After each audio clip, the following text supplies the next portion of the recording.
Assalamualaikum warahmatullahi wabarakatuh. Perkenalkan, nama saya Eka Paramita, NPM 099158041906.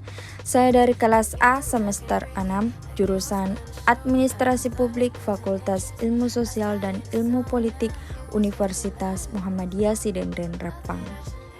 Baik, kembali lagi dengan mata kuliah Teori-Teori Administrasi oleh dosen Kamarudin Selang SOS MAP.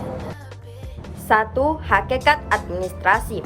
Pekerjaan yang umumnya dilakukan oleh setiap orang umumnya berkaitan dengan penyelesaian setiap administrasi. Selama ini, administrasi hanya dipandang sebagai kegiatan tulis-menulis belaka.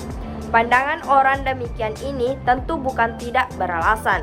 Secara kegiatan administrasi memang banyak didominasi dalam kegiatan tulis-menulis, baik menggunakan alat tulis, mesin ketik, atau komputer.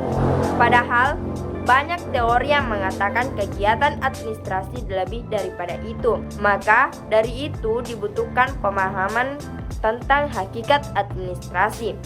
Administrasi dapat dilihat dari dua sudut pandang yang saling melengkapi antara satu dan lain sebagai berikut. 1. Administrasi sebagai ilmu. Ilmu sebagai objek kajian administrasi sepatutnya mengikuti alur pemikiran manusia yang pendekatannya dilakukan secara radikal, menyeluruh, rasional, dan objektif. Begitu juga dari segi pendekatan spekulatif tertentu, bahwa administrasi sebagai ilmu berada pada posisi yang tidak mutlak dan pada tataran kebenaran empirikal, di mana terdapat ruang untuk berspekulatif dalam pengembangan ilmu administrasi itu sendiri. Berpikir dengan nilai normatif, ilmu administrasi merupakan suatu kajian yang mendalam di alam nalar manusia yang dapat menembus cakrawala dunia. Ditandai dengan gerak langkah rasionalitas di bidang filsafat ilmu administrasi sebagai berikut. Yang pertama, ontologis, yang kedua, epistemologis, yang ketiga, aksiologis. Yang kedua, administrasi sebagai pekerjaan. Pekerjaan administrasi dapat diselesaikan secara efektif apabila seluruh pekerja secara berjenjang dapat memahami struktur pekerjaan masing-masing dalam suatu organisasi. Setiap posisi pekerja dalam suatu organisasi selalu membutuhkan teknik dan metode antara posisi pekerjaan yang satu dengan posisi pekerjaan yang lainnya. Yang kedua, paradigma administrasi negara adalah suatu cara pandang, nilai-nilai, metode-metode, prinsip dasar, atau cara yang diterapkan untuk memahami fenomena atau memecahkan masalah dalam administrasi negara yang dianut oleh suatu masyarakat ilmiah pada masa tertentu.